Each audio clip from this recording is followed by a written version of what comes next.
Hey guys, Rami here with your second stimulus check update and second stimulus package update for Wednesday, December 2nd. So we went from no talk about stimulus going on in Congress to now 3 stimulus packages being reviewed as of yesterday. Just crazy.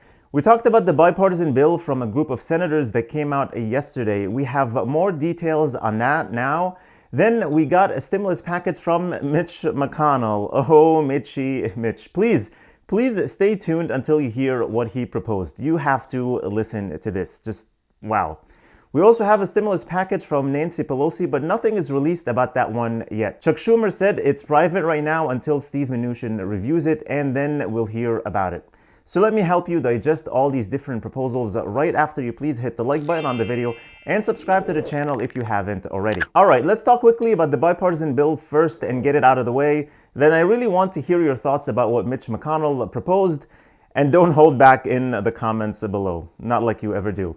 Anyway, so this bipartisan bill will cost about $908 billion, and we now have more details about the contents. There will be $160 billion for state and local funding, unemployment boost that will cost $180 billion, $288 billion for small businesses, which will include PPP money, EIDL loans, and money for restaurants and stages, $12 billion for community lending support, $45 billion for transportation, which will include airlines, airports, buses, transit, and Amtrak. We know how much this is needed. These industries got hit really bad and definitely need a lot of support. There's also going to be $16 billion for vaccine development and testing and tracing, $35 billion for healthcare, $82 billion for school funding.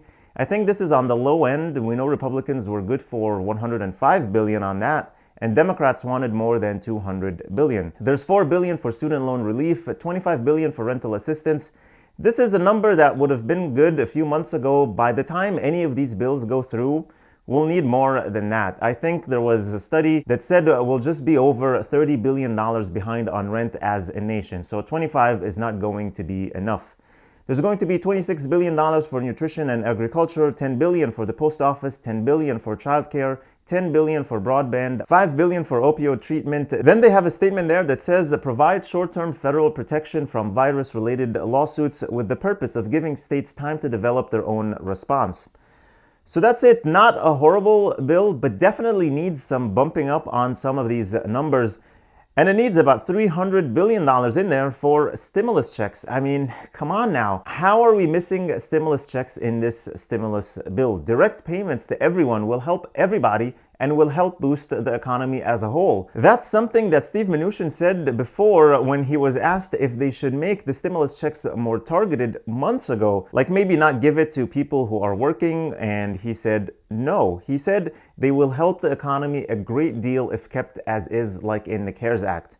So to take them away completely now, I just don't get it. Now let's talk about Mitch McConnell's beautiful stimulus proposal. And if it's not clear, I'm being sarcastic. The bipartisan bill took away stimulus checks, and Mitch McConnell said, no, that's not enough. Take away unemployment boost also. Yep, you heard that right.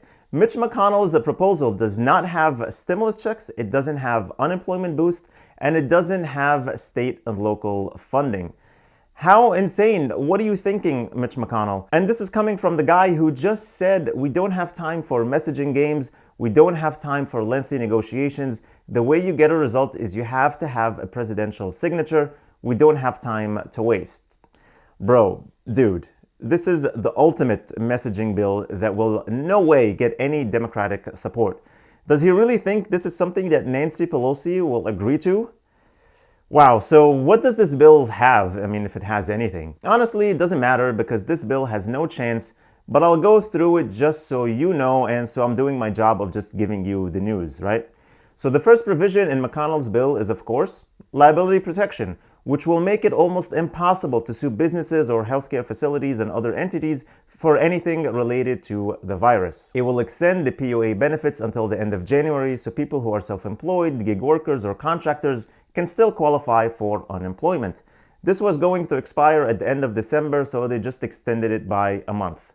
Same thing with the PEUC, which gives a 13-week extension to those who exhausted their unemployment benefits. So this also will be extended until the end of January with a 2-month phase-out period after that. And the POA also has that 2-month phase-out period after January 31st, which basically means they're not going to accept new applicants after January 31st, but if you're already in the system before that and have a few weeks to go in your benefits, you can still get it for a maximum of 2 months after that date. The bill will also have about $333 billion for small business support. This will be a second round of PPP money, will lower the eligibility requirement in terms of losses in any quarter in 2020 compared to 2019 to 25% instead of 35%. Some improvements on what's considered covered expenses, among other things, and also giving $15 billion in grants to shuttered venues and theaters. The bill also has a provision where they can forgive the $10 billion Treasury loan to the post office if their cash balance falls under $8 billion. Then there's $105 billion for schools, $16 billion for testing and tracing, $31 billion for vaccine development and distribution, $20 billion for farm assistance, $5 billion for childcare to help parents to have access to childcare while they go back to work, $500 million for fisheries. Then they're looking to allow businesses to deduct 100% of business meals. This is usually at 50%. I mean, they're trying here to incentivize people to go to restaurants and spend money there since they're an industry that was hit very badly. They also expanded the charitable deductions from $300 to $600 for individuals and from $600 to $1,200 to those who are married filing jointly. That's if you don't have itemized deductions on your tax return. And they also did some enhancements for the 529 education plan. And this is pretty much it. So talk about a skinny bill. Can't believe they don't have stimulus checks, unemployment boost, and state and local funding. All three are at $0 in this GOP bill. There's no chance this is going anywhere, like no chance at all. It's really sad and shameful that they even put something like this out to the public.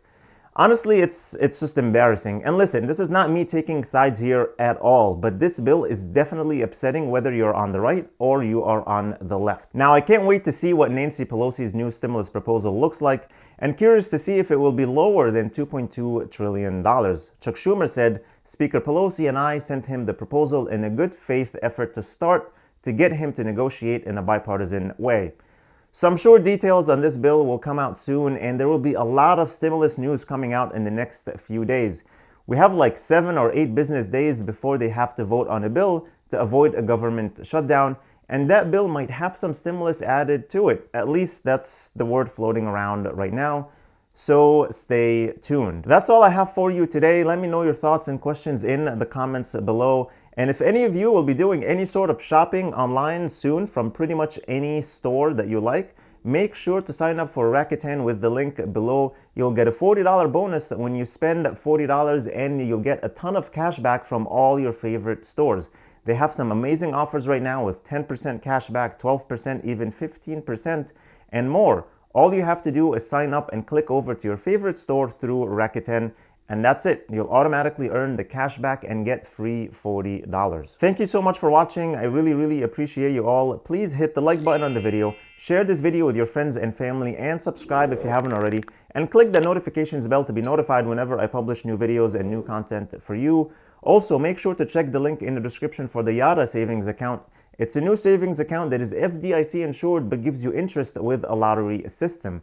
If you use the link below, you'll get 100 tickets when you deposit as little as $25 for a chance to win up to $10 million. Then you'll get a weekly ticket for every $25 that you deposit. I really think this is the future of banking, as it encourages savings to earn more chances at winning a large prize. Also, don't forget to get your free stocks from Webull, potentially worth up to $1,600 when you deposit only $100, which is just like cash. You can take it out anytime you feel like it. All the links are in the description below. Please stay safe, stay healthy, and I'll see you in the next video.